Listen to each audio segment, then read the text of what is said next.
Good evening and welcome to the National Theatre for this, the third in our series of informal conversations with major performers. It has been a very exciting season so far, which has encompassed such performing giants as Sir Ian McKellen, Dame Judi Dench, and of course, Christopher Biggins. But tonight we are to welcome a man who, although no giant, has nevertheless made a huge impression in his chosen field. Ladies and gentlemen, Mr. Elton John.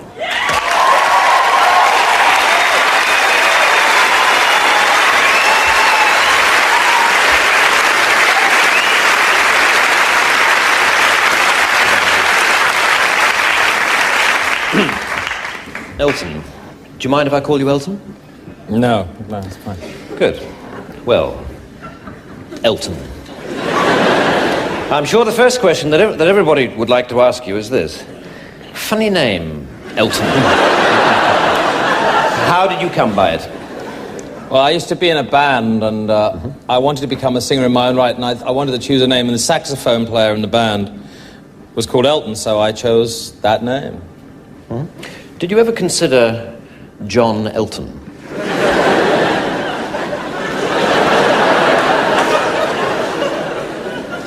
No.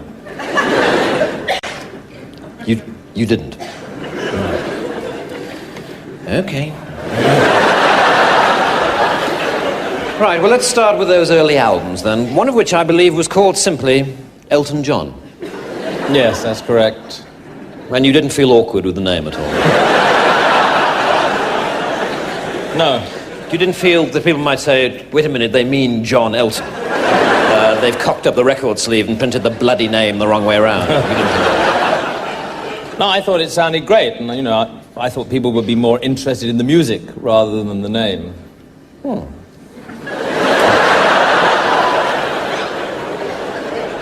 Now, to the songs themselves, many of the lyrics were, of course, written by Bernie Taupin. Yes, that's right. Yes. Well, I'd like to talk about Bernie for a while, since obviously he's been an enormous influence on your career. Yes, he has, yes. Tell me, did you ever discuss changing his name? Because presumably Taupin Bernie would have been more consistent with your Elton John.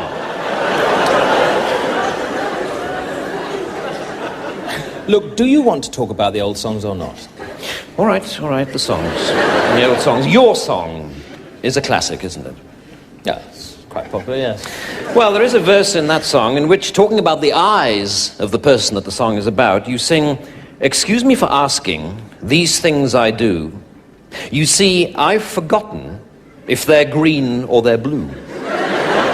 Yes. What I'd like to know is this. Is it this sort of chronic forgetfulness that led you to forget that Elton is not, in fact, a Christian name at all? It is a surname. And not a very attractive one at that.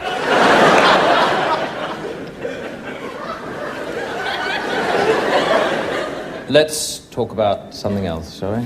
Forget the name. All right, Mr. John. Let's talk about being a stage performer, should we? Tell me, do you ever watch other performers and get jealous?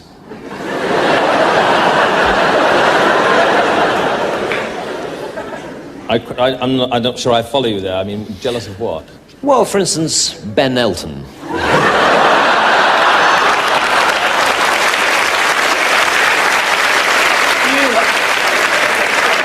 Well, I don't have to do this, you know. All right. Look, I'm sorry. Go.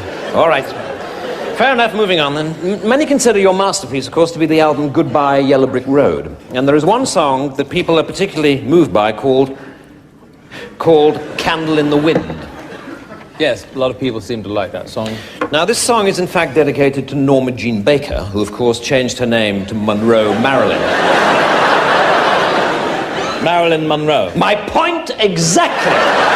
Marilyn is a Christian name, so it comes first. Can't you see that? Are you word blind or something? I mean, it's... I've had enough of this. Well, all right, no, wait, please. I'm sorry. I'm sorry, it was my mistake. I'm sorry. There's only one more question to go. It won't take long, really. It won't take a moment. Sorry, there's only... I am... Please, sit down. One final question. You've obviously achieved enormous success over the years, But in fact, you didn't have a solo British #1 until this year, with a song called Sacrifice. Now, my big question is this.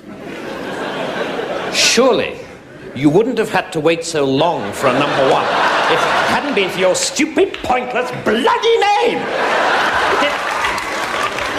Bang!